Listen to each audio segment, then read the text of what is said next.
संजय हटो, संजय हटो।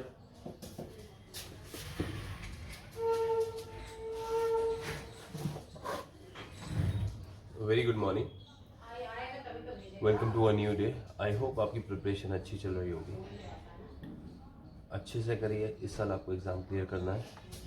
And I was doing सिलॉग्स, परेशानी आ रही है, नहीं समझ में आ रहा है मुझे, I don't know, but I won't give up till I get a proper idea of it. जब तक समझ में नहीं आ जाएगा तब तक नहीं छोड़ूंगा, चाहे उसमें मुझे एक दिन लग जाए, एक हफ्ता लग जाए। I know it's not a correct strategy for preparation, but trust me, this give a 5 question, at least 5 question in every exam, and it's like a time saving exam, like time saving marks. So छोड़ तो नहीं सकता, हो सकता है मेरी समझ में थोड़ी कमी हो, नहीं समझ में आ रहा है, कल ट्राई माय बेस्ट। चलिए स्टार्ट करते हैं।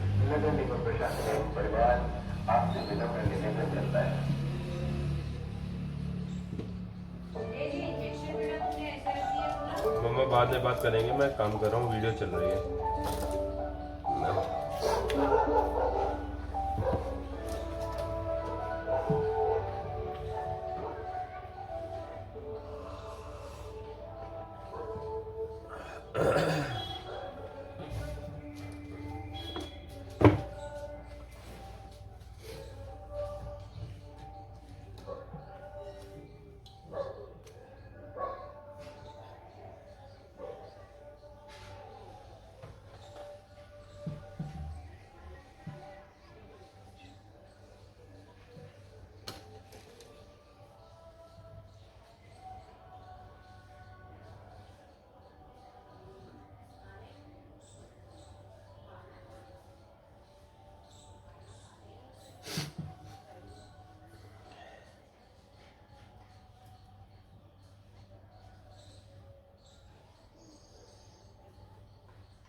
मम्मा थोड़ा आराम से।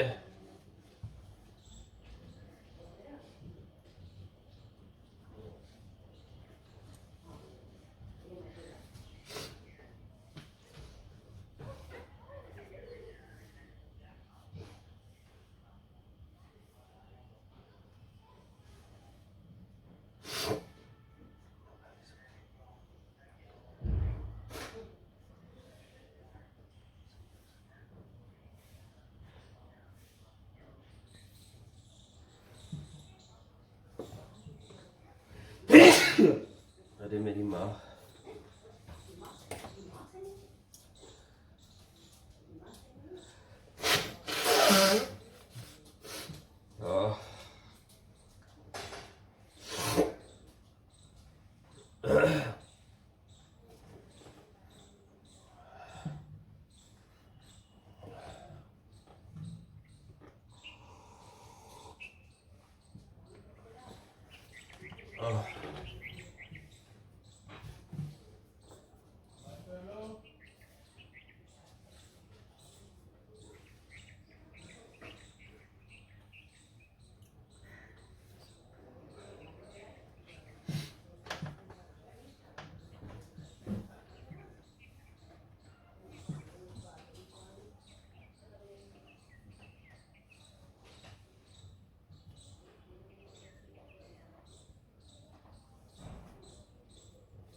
खाना भी नहीं खा रहा मैं। अभी तो नहीं खाना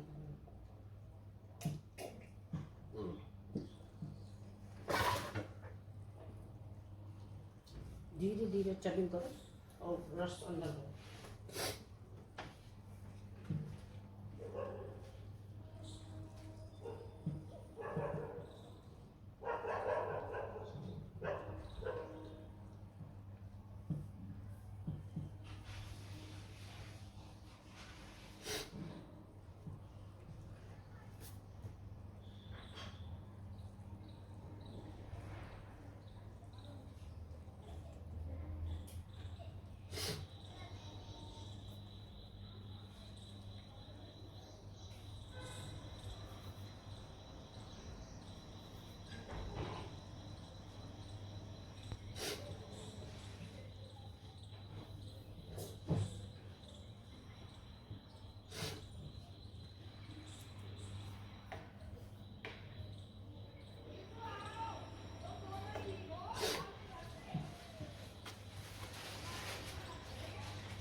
I am Abhishek and today I am going to discuss with you the basics of syllogisms and deductive logic.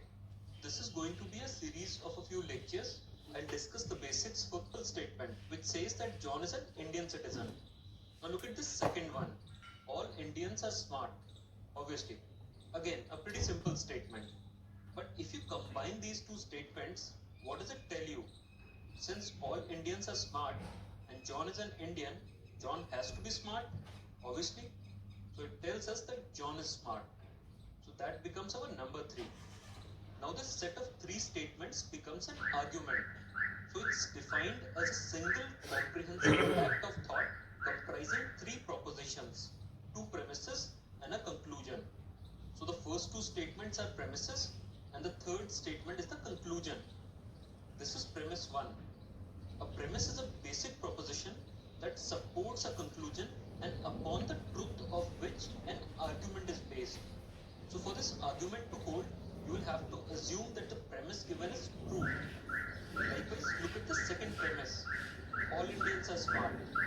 So even if you don't think that all Indians are smart, you will have to believe that all Indians are smart for the sake of this argument. Only then can you reach a conclusion. So this is our conclusion. It's the third proposition of an argument which is based on the 2 premises given in the argument. So that's the complete structure. 2 premises, 1 conclusion. You will have to assume that the premises are true even if you don't think that they are making sake of this argument. Universal is something that applies to all and particular is for some specific people or things. The second categorization is in terms of affirmative and negative statements. So affirmative are the positive statements and negatives are those that negate something. Let's look at universal affirmative. A statement like all A are B. It's universal because it talks about all and it's affirmative because it's a positive statement. Likewise, the universal negative would be no A are B. It means that A and B are disjoint sets. The third would be particular affirmative. A statement like some A are B. So it's a positive statement, but unlike universal, which is talking about some A, not all A. And the fourth and final would be particular negative. A statement like some A are not B. So it's a negative statement that's talking about some A, not all A. These 4 types are important to understand because all the statements or premises in syllogisms questions can be classified into these 4 categories only. So let's look at them one by one and try to understand them using Venn diagrams. The first one is all A are B. Let's say this is set A. This would mean that all A are contained within B. So B would be something like this. So in terms of set theory, we can say that set A is a subset of set B. In fact, in this case, in this given figure, A is a proper subset of B. It means that B has got at least 1 extra element. But that's not all. There's another possibility. Look at this figure now. In this figure, A and B are shown to be equal. So this is A as well as B. So A is a subset of B but not a proper subset. So basically these are the 2 possibilities that are covered under all A are B. 1.1 in which B is the bigger set with at least 1 extra element and 1.2 in which A and B are equal. You also need to remember that all A are B is different from all B are A. In all B are A, A would be the bigger set in the figure 1.1 and B the smaller one. Now let's look at the second case. No A are B. This is actually the simplest to understand. This is the figure. As you can see, these are disjoint sets, means they do not overlap. So in terms of set theory, there can be no element in A that is also there in B and vice versa. No A are B is same as saying no B are A. One could have inferred this looking at the symmetry in this figure.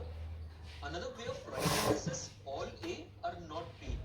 If we say all Indians are not cricketers, it doesn't mean that some Indians are cricketers and some are not cricketers. It means that no Indian is a cricketer. Remember this. This is very important. Let's go to case 3 now. Some A are B. So this is A and this is B. In terms of set theory, there is at least one element that is both in set A and set B. So that's the important area. This cannot be empty. In this figure 3.1, there are some elements that are only in A, some elements that are both in A and B, and some elements that are only in B. Now look at this. In this, the two sets are equal. So this is A as well as B. So just because we said some A are B, we cannot infer that some A are not B. So don't get confused with this. So for example, if we say something like some Indians are movie lovers, it doesn't mean that there are some Indians who do not love movies. We actually do not have any information about that. The only thing that we know is that some Indians are movie lovers. It might also mean that all Indians are movie lovers. This is what is precisely shown in 3.2. Look at this next one now. In this, B is a proper subset of A. It means that A has got at least an extra element. So B is a smaller set. And look at this one now. Again, very similar to 3.3, but exactly the opposite. So in this case, B is the bigger set. You start after some time. तबीयत नहीं हो रही है.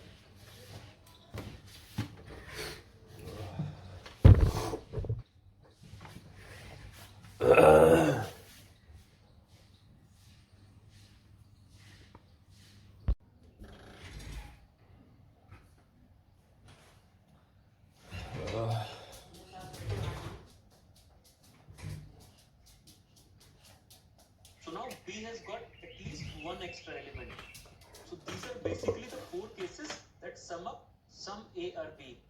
Another thing that you need to remember here is that some A or B is same as saying some B or A. It is obvious from the symmetry in these figures. 3.1 is symmetrical, 3.2 is symmetrical, and 3.3 and 3.4 are symmetrical with each other. Now let's go to a final premise. Some A are not B. Let's say this is A, then this becomes B. But the condition here is that there is at least one extra element in set A that is not in set B. So this part here becomes important. This cannot be empty. Look at this now. Now this is another possibility, that A and B are disjoint sets. So in this figure, some A are actually not B. So this is also a valid case. Again, think of it like that. Just because some A are not B, we cannot infer that some A are B. Think of it with the help of an example. Let's take a statement like this. Some students are not intelligent. Now if I'm saying this doesn't mean that some students are intelligent. No, we don't have any information about that. We just know that some of them are not intelligent. Now it may very well mean that all of them are not intelligent. So remember that. And now this final one. You can see here that B is a proper subset of A. It means that all of B that summarize figure 4.3 would have been different. Hello and welcome back. In our last tutorial, we had learned the basics of it, explain the concept. We were generally given between 2 to 4 statements. These are nothing but premises that we discussed in the last tutorial. They are followed by some conclusions, again varying from 2 to 4 in number. And then on the basis of the statements, we need to find out which of the conclusions can be inferred, and so we mark our answer accordingly. So let's try and understand this. Let's just concentrate on the statements first. So these are the two statements. Let's try and make a Venn diagram. Let's pick the first statement. All cars are trucks. Now there will be two cases. This is the first one. So in this figure 1.1, this circle denotes both the cars and the trucks. So this is cars as well as trucks. Means all the cars are trucks and all the trucks are cars. The two sets are equal. And this is the second possibility. If this is cars, trucks would be bigger. So in this case, all the cars are contained within trucks, but there are some trucks that are not cars. So these are the two cases that we studied last time. Now look at statement 2. No vans are cars.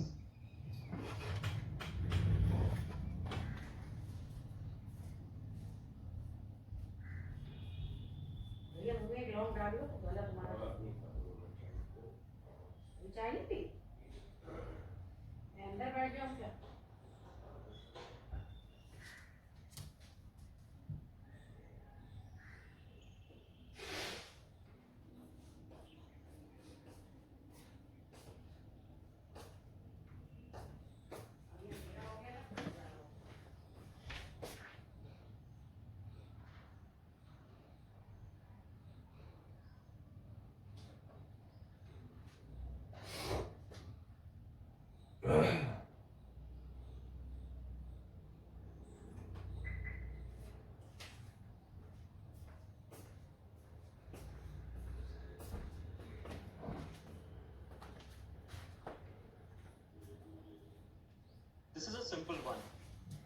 that these are disjoint sets. So it will be drawn like this. So in this case, no cars are vans and no vans are cars. So there is absolutely no intersection. So these are the three figures that we have to summarize the two statements. The reason we draw Venn diagrams is that once we draw them, we don't need to go back to the statements again and again. So this comes in handy when the statements are complicated and involve more than 2-3 sets. So the data becomes easier to interpret. So now when we have drawn these figures, we don't need the possibilities from statement 1 and 2 is the and 2. Since there is no intersection between cars and vans, there will be no intersection between vans and trucks as well. I hope that again this is the figure given in one vans means some trucks are vans, but it still does not violate any condition given in the statements. And that's not all. There is a fourth case as well. We can put vans inside trucks. So basically in this case, all the vans are contained within trucks. But this is fine with us since this also does not violate any condition given in the statements. Basically the combination of 1.2 and 2 results in three cases. Case 2, case 3 and case 4. Now you need to understand this. The two statements that were given to us in the question give rise to these four possibilities. The four cases. Case 1 where cars and trucks are the same and vans are different. There is no overlap. Case 2 where cars are contained within trucks and there is no intersection of vans either with cars or with trucks. Case 3 where cars are within trucks, obviously they have to, but there is some intersection between vans and trucks, but there still exists some vans that are not trucks. And case 4 in which all the vans are contained within trucks. So both the cars and the vans are contained within trucks, but cars and vans are options and the answer options. This is it. Now let's see which of the conclusions follow. 1. No trucks are vans. Now this is possible, but this is being violated in case 3 and case 4. So this is not a certainty. So conclusion 1 does not follow. You have to be absolutely clear about this. We would say that a conclusion follows only if it follows in all the cases, because all these cases are possibilities only. Since we can see that there is an overlap between trucks and vans in cases 3 and 4, we cannot conclude that no trucks are vans. Look at 2 now. All vans are trucks. Again, this clear since we can see that there is an overlap.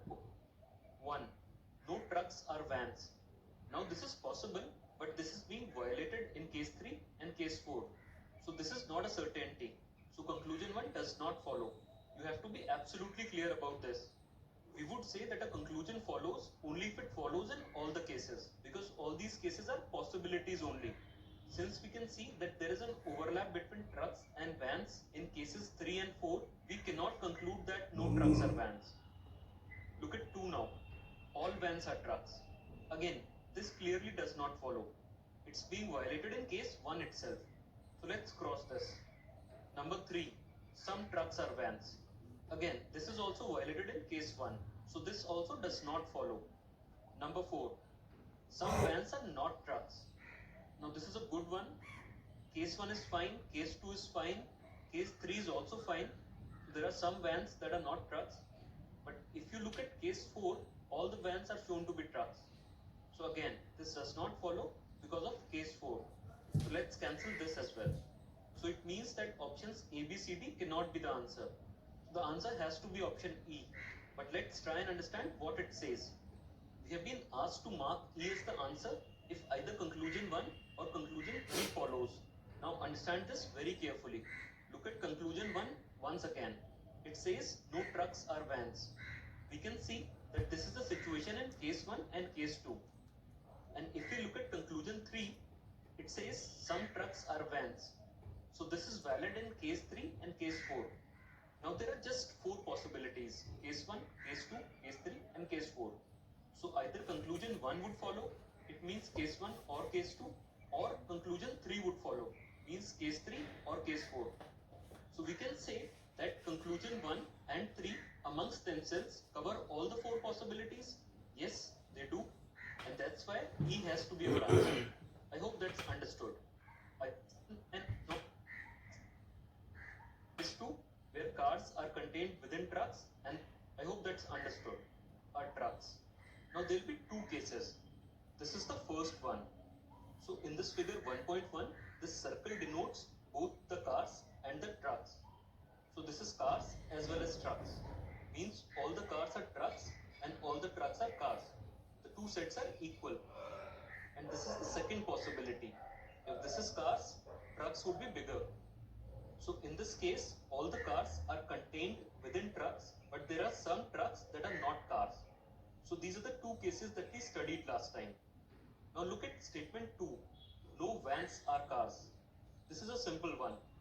We know that these are disjoint sets. So it will be drawn like this. So in this case, no cars are vans and no vans are cars. So there is absolutely no intersection. So these are the three figures that we have to summarize the two statements. The reason we draw Venn diagrams is that once we draw them, we don't need to go back to the statements again and again. So this comes in handy when the statements are complicated and involve more than 2-3 sets. So the data becomes easier to interpret. So now when we have drawn these figures, we don't need the statements anymore. So we can remove the statements safely from the screen. The current screen is enough to tell us what was written in the statements. Now as we know, 1.1 and 1.2 are the two possibilities from statement 1 and 2 is the only possibility from statement 2. But to arrive at the solution, we need to club these two. So let's first combine 1.1 and 2. We'll call it case 1. These are cars and trucks given in 1.1.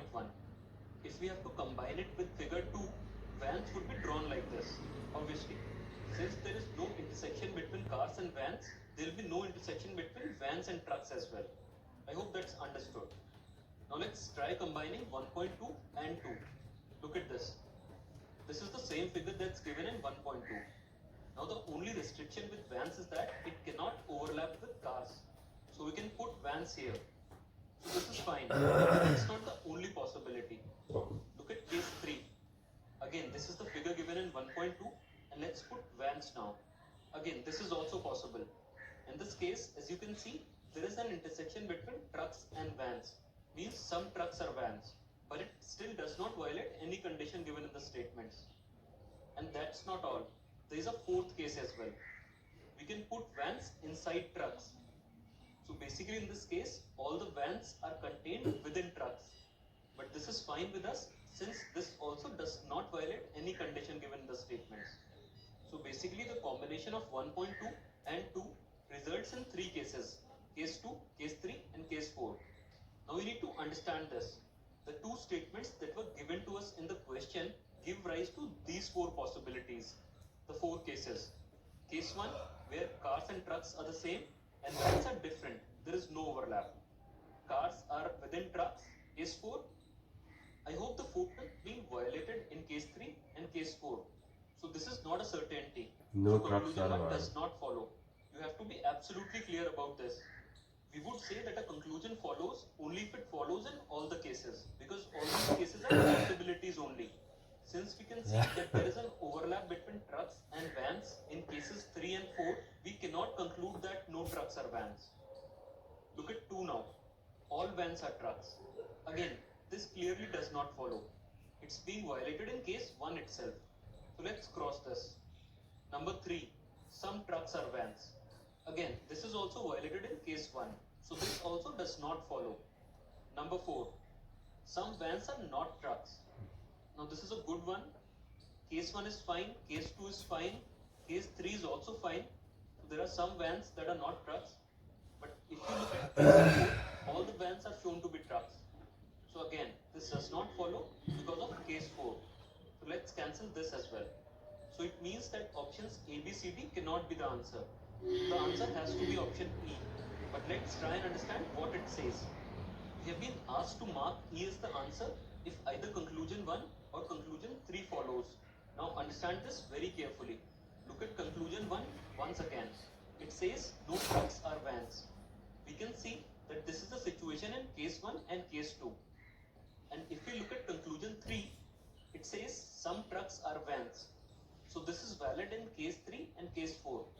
Now there are just 4 possibilities. Case 1, case 2, case 3 and case 4. So either conclusion 1 would follow, it means case 1 or case 2, or conclusion 3 would follow. समझ में case नहीं आ 3 रहा मेरे or बिल्कुल case भी। 4. So we can syllogism questions using Venn diagram done mentally without needing any standards. The next few tutorials would be dedicated completely to problem solving. Hi, welcome to tutorial number 3 in this lecture series on syllogisms and so let's proceed. In which A and B are equal, they're concerned, we will draw this figure. Overlap. Think of it as the minimum eligibility condition for this statement. What's the statement? It says all A are B.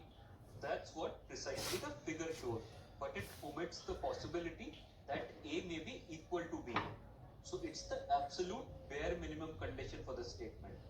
That's why it's called minimum overlap. The overlap that's absolutely required. I hope that's understood. Likewise, look at this second statement. Some A are B. Now, if you remember this, there are 4 cases in this. 1 in which A is equal, 2 in which A is a proper subset of A, 3 in which B is a proper subset of A, and 4 in which there is a partial overlap. This figure. So for this statement, this is the figure of minimum overlap. It fulfills the basic condition that some A are B, but does not come across a syllogism. 4 conclusions and the answer options. So that's the question. Let's now make the Venn diagram using the statements. 1. Some bikes are cars. So let's draw bikes first. If this is bikes, how do we draw cars? Like this. So we just show a partial overlap of cars with bikes, the way we discussed a while back. Forget everything else. Go to the next statement. All ships are trains. So this is not a connected statement. Let's draw it separately. Ships first, and now the trains. Since it uses the word all, ships would be contained within trains. So this is exactly what we discussed. Now look at the third statement. At least some buses are cars. This at least does not mean anything here. Remember this. This is same as saying some buses are cars. So whenever you see at least in any of these questions, just omit that. So this becomes some buses are cars. Now cars is already there. So let's put buses here. So here comes buses. Just a partial overlap with cars and nothing else. Now try and understand this. We can extend buses. We can in fact even show an intersection of buses with bikes or with trains. But we don't do any of that.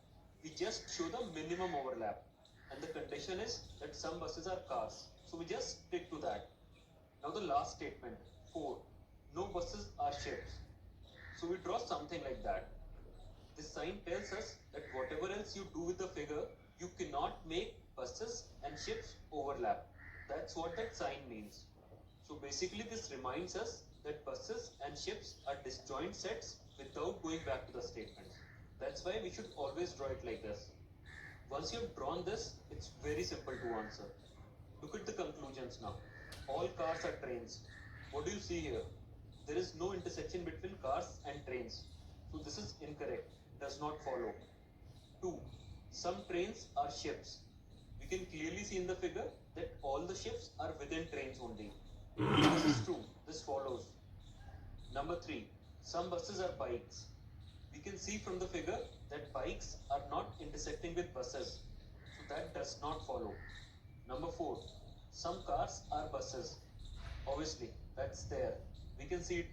We can just draw this figure. Let's start with the statements now. 1. Some cakes are roses. So let's draw cakes first. Now the roses. So it's a partial overlap. Now statement 2 says all roses are trucks. So let's draw something like this. So we can see that all the roses are contained within trucks. Now there is something that should notice here in this figure. When we draw trucks, we ensure that it intersects only that part of cakes that is shared with roses. This is very important. This again follows the principle of minimum overlap. We did not extend trucks to that part of cakes that is not shared with roses. So remember this. You get questions on this. We'll see them later. Alright, let's look at statement 3 now. No trucks are bricks. So basically it says that trucks and bricks are disjoint sets. So let's draw bricks like this. Again this arrow and this cross tell us that bricks and trucks can never overlap. And now the last statement. At least some bricks are hotels. So this is same as saying some bricks are hotels. So let's draw hotels like this. 1. Some trucks are cakes. Is there an overlap? Yes. It follows. 2. Some bricks are roses. Can we see an overlap? No. So it does not follow. Number 3. All cakes are trucks. So we can see in the figure that some cakes are shown to be trucks, but not all. So it does not follow. And now the last one. Some hotels are cakes. Can we see an overlap? No. So it does not follow. So the answer would be option A, example. That's there. Let's go to the statement straight away. All tigers are dogs. Now that's really funny, but let's focus on our job. Let's draw tigers first. Now the dogs. So we can see that all the tigers are contained within dogs. Statement 2 now. Some tigers are cats. So there has to be a partial overlap between tigers and cats. Something like this. Alright, looks good. But do you see a problem in this figure? Look at it carefully. There is an issue. Look at this region, the one with those crosses. This region shows the intersection of cats and dogs, but without tigers. So ideally we should not do it like this. Please understand that whatever intersection of cats and dogs is happening should happen because of tigers. Because tigers is the common link between dogs and cats. So basically this violates the principle of overlap. So we can see some part here that's dogs and cats but not tigers. It should not happen. We should remove it. So ideally the figure should be like this. Now there is an overlap between dogs and cats, but that's the same region in which tigers are also there. So only those cats are dogs that are tigers as well. This is very important. Remember this. Let's move forward and look at statement 3 now. All cats are lions. So let's draw lions like this. Again, understand this. All the cats are contained within lions. That's the easy part. But when we drew lions, we ensured that lions intersects with tigers and dogs only to the extent that cats allows. So lions intersects with tigers and dogs only because the set of cats is already intersecting with it. And since all the cats are contained within lions, lions will also have to intersect with it. That's minimum overlap. Please understand that it does not mean that there can be no lion, there can be a tiger but not cat. It only means that that's a possibility, not a necessary condition. And in these diagrams, we show only the necessary conditions. Hope that's understood. Now let's look at the last statement. All cows are lions. So it means that all cows are to be drawn within lions. Something like this. We ensured that cows does not intersect with cats. They could, that's a possibility, but we do not know, so we don't put it there. So that's minimum possible overlap. Now we can answer the questions very easily. Look at the conclusions. 1. Some dogs are lions. Follows. Some cows are dogs. It does not follow. Some lions are tigers. Yes, it follows. Number 4. All cats are dogs. Some cats are dogs, but not all cats are dogs. We can see it from the figure. So it does not follow. So the answer would be option D. Only 1 and 3 follow. Of minimum overlap. Do it, correct. All of them will remain the same, only a slight alteration in it. So we'll discuss. Hello and welcome back to tutorial number 4 in this lecture series on syllogism. We have already discussed the basics of syllogisms and Venn diagrams, how to make minimum overlap Venn diagrams, and to solve that involved, let's go to the question now. First step again would be the same, to draw the minimum overlap Venn diagram. Let's go to the statements now. 1. Some melons are kiwis. So let's draw melons and now kiwis. Okay, statement 2. All grapes are plums.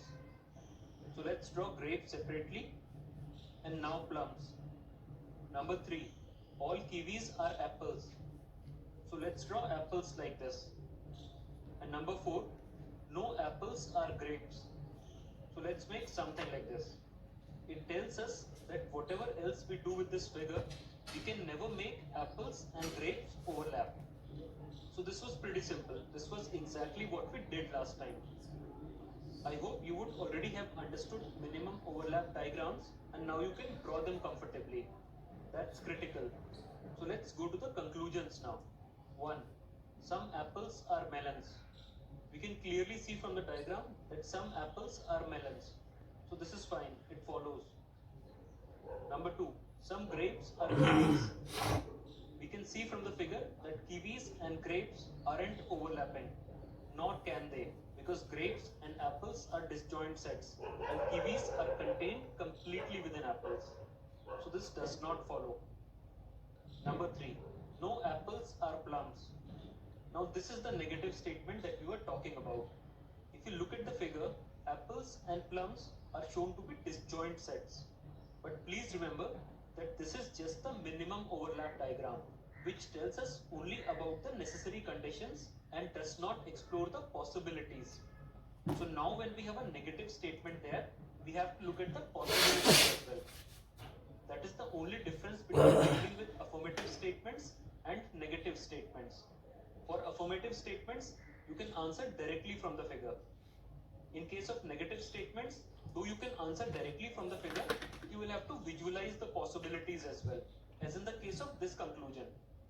Now according to this one, apples and plums are disjoint sets. So we'll have to look for the possibility of apples and plums overlapping. Now to see how it works, just look at the conditions for plums. The only condition given is in statement 2, which says that all grapes are plums. This is it. So as long as we are not violating this condition, we can do anything with plums. For instance, something like this. Now look at this new figure. Does anything change here? Not really. Look at the statements once again. Some melons are kiwis. Yes. All grapes are plums. All grapes are still plums. Number 3. All kiwis are apples. Yes. All kiwis are still apples. And number 4. No apples are grapes. Yes. Apples and grapes are still disjoint sets. So basically nothing changes. But what this new figure tells you is that apples and plums are not necessarily disjoint sets. So they can be an intersection between apples and plums as well. So it means that conclusion 3, no apples are plums, does not follow. It's not necessarily true. I hope this is understood. Let's go back to our original figure. I would want to mention one thing here. You would only need to make this one figure in the examination hall. So you would never make the figure that I just showed you. That was just to explain to you what I am doing with this figure. You should only visualize that one. So the figure that's there on the screen is the all important figure. Just this one and nothing else. Just do that expansion and manipulation mentally and answer the question. Look at the next conclusion. 4. No melons are grapes. Look at melons. Since some melons are kiwis and kiwis are contained within apples and apples are disjoint sets with grapes, there are some melons that can never be grapes. We know that. But look at this portion of melons. The one with these marks. Is there any restriction on this portion? Absolutely not. They can be anything. They can be grapes as well. Yes, why not? If it's difficult visualizing because of the relative placement of grapes and melons, I'll draw this figure just once for you. Look at this. There we are. We can see melons and grapes intersecting now. But first check if we have violated any condition. The only condition on melons in the statements is given in statement 1, which says that some melons are kiwis. Apart from that, there is no condition on melons. And you can see that some melons are still kiwis. There's an intersection with kiwis. So that still holds. So that means that we are not violating any condition given in the statements. And since we can see that an intersection between melons and grapes is possible, we cannot conclude that no melons are grapes. That's just a possibility, but not a definitive conclusion. So it means that it does not follow. I hope this is understood. This is very important. The reason is that you will not have to draw this diagram again and again in the examination hall. Just one minimum overlap diagram and then you should be able to visualize it. Simple. So our answer to this problem would be option A. Only one follows. Let's look at the next example to understand the concept better. Again, similar structure. Let's look at the statement straight away. At least some trams are autos. Let's draw autos first. And now trams. All trams are cycles. So let's draw cycles. All cycles are trucks. Let's draw trucks now. Alright. Number 4. No trains are cycles. So let's draw trains separately and do something like this. It shows that cycles and trains are disjoint sets. You should always remember the purpose of drawing these Venn diagrams. There is just one purpose. If you draw this, you should be able to tell visually whatever is written in the statements. This is it. So it becomes easier for us to process the information. Look at the conclusions now. Number 1.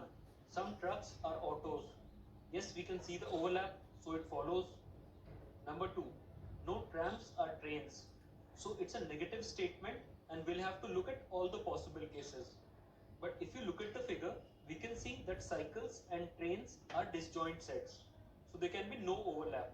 And all the trams are contained within cycles. So there can be no tram that's not a cycle. So it means that if cycles and trains are disjoint sets, trams and trains would also be disjoint sets. That's easy to understand. So it means that no trams can be trains. So it follows. Number 3. No trains are autos. Now as we can see from the figure, trains just have a problem with cycles. Otherwise there is no other condition. In fact, trains does not appear in the set of statements apart from statement 4. So that part of autos that are common and therefore cycles cannot be trains for sure. But there is this part of autos as well, the one with marks. There is no condition on this part. So this definitely can be trains. Now this is very similar to what we saw in the last example. We can clearly see that this region of autos marked with these crosses is free to be trains. I will not draw the figure for this one. Visualize this. So this conclusion does not follow. Number 4. Some trains are not trucks. If you look at this figure, trains and trucks are shown to be disjoint sets. But is there a condition like this? No. Trains just cannot intersect with cycles. Otherwise, there is no other condition. So all the trains can be trucks as well. Yes, that's possible without even touching cycles. Something like this. Now does that violate any condition? No, absolutely not. Trains and cycles are still disjoint sets. But now all the trains are within trucks. It means that our conclusion, some trains are not trucks, does not follow. All the trains can be trucks. And so our answer would be option B. Only 1 and 2 follow. I hope this is absolutely clear. Let's look at one last example for today. Let's start by making the minimum overlap diagram. 1. Some pens are tables. So let's draw pens first. And now tables. 2. These are desks. So this is desks. 3. All tables are chairs. So this is chairs. Alright. Number 4. At least some papers are chairs. This is same as saying some papers are chairs. So let's show papers. Partial overlap with chairs. Okay, so this is the diagram. Look at the conclusions now. 1. Some papers are desks. It does not follow. You can see from the figure. 2. No papers are tables. We can very clearly see from the figure that papers can be tables. The only condition on papers is given in statement 4, that some papers are chairs. So without violating it, we can do something like this. So papers are still chairs, but papers are now intersecting with tables. So it means that conclusion 2 does not follow. It's not necessarily true. So this is the reason why we did all these possible cases of all the 4 types of statements used in syllogisms. Some papers are chairs can be drawn like this as well. So this is one of the 4 possible cases. I hope you remember that. Alright, let's bring papers back to its position. This is important. Whenever you start thinking about a conclusion, start from the minimum overlap diagram. In fact, as I keep repeating myself, don't draw anything apart from this. Try to answer it mentally. Okay, conclusion 3. Some desks are not chairs. Now what is the condition given on chairs? There are 2. statement 3 and statement 4. 3 says all tables are chairs and 4 says some papers are chairs. So if we do not violate these two conditions, we can do anything with chairs. So that anything can mean something like this as well. Now all tables are still chairs and some papers are still chairs. So both are still true. Statement 3 and statement 4. They still hold good. But what has happened in the process is that now we can see that all desks are chairs, which means that this conclusion 3 is not necessarily true. It does not follow. All the desks can be chairs. So that's a possibility. That's a case. Alright, let's bring the figure back to its original position. Number 4. Some desks नहीं आ are रहा not मेरे paper. बिल्कुल समझ में. So this is very similar to conclusion 3, but now नहीं समझ में आ रहा, बहुत ऊपर से जा रहा है.